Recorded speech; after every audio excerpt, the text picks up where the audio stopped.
Alguien con muchas cosas para decir mediante su danza. Yeah, I started at the age of 3. At 7, I discovered Michael Jackson. Contemporary dance is much later. I only discovered that 15 years ago. So it's quite a new revelation for me. I think the body has its own kind of brain, in a way, its own memory. So in a way, the body is making decisions for you, rather than you making decisions. In that time when Bangladesh was formed, it was called East Pakistan actually, he didn't want his family, his daughter, to learn dancing.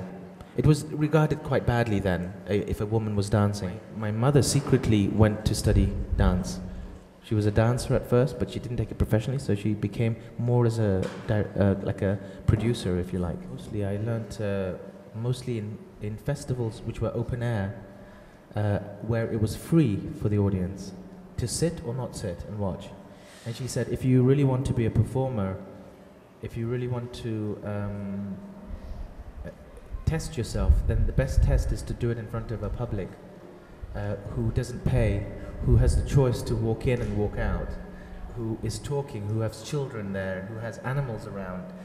And she said, because if you can command that audience, then you can command anybody in a theater. In a way, you have to try and grab everybody's attention to focus on you, and that's challenging. It's in a way sometimes easier in a theater because they're there, they're focused, and there's an education where everybody is aware that they're there to watch you. Performing outdoors always made me feel like I had to work harder. So my physicality was more explosive as a child. And I think I had that anyway, but it was much, much more intense and kind of, it's like the body was always screaming because you wanted to scream louder than the audience so they could watch you.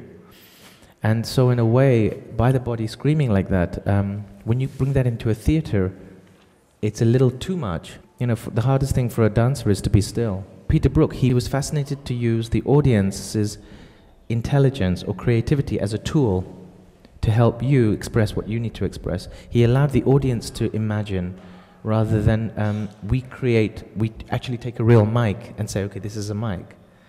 And his influence, his philosophy or his way of working had a big impact on the way I work.